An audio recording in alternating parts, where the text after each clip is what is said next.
The goal, create a day to bring awareness to the global AIDS epidemic, and they've been doing it now for 2 decades.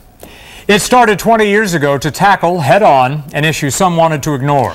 World AIDS Day is tomorrow, and tonight they emphasize the importance of education and awareness at Hollywood Lutheran Church. Gigi Graciette is there live. Gigi. And at tonight's special service, there was no preaching and there was no sermon. Instead, it was all about celebrating and honoring the many lives lost to the AIDS epidemic. We walk through the pain. As the congregation of Hollywood Lutheran Church came together to mark World AIDS Day, it was all about honoring the countless lives lost to the epidemic. And everyone here seemed to know someone who lost that battle.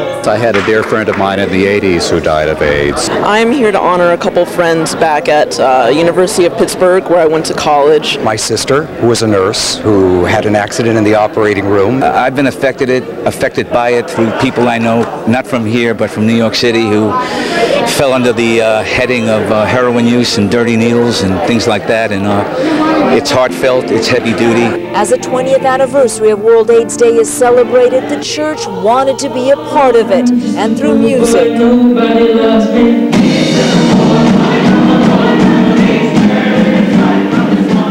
poetry, and the simple act of just talking about it, they were. Every single thing that we can do to bring this into the light and remove any bit of stigma or any fear of the unknown, remove that away from it, is going to do every bit of good. Well, I think it's very important to remember, if people forget,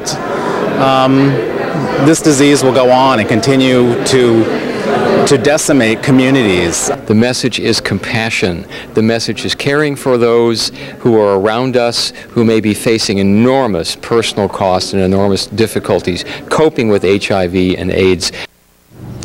And officially tomorrow, December the 1st, is World AIDS Day, an event created to do exactly what they did at the church tonight, draw attention to the HIV and AIDS epidemic. Reporting live in Hollywood, Gigi Graciette, My 13 News.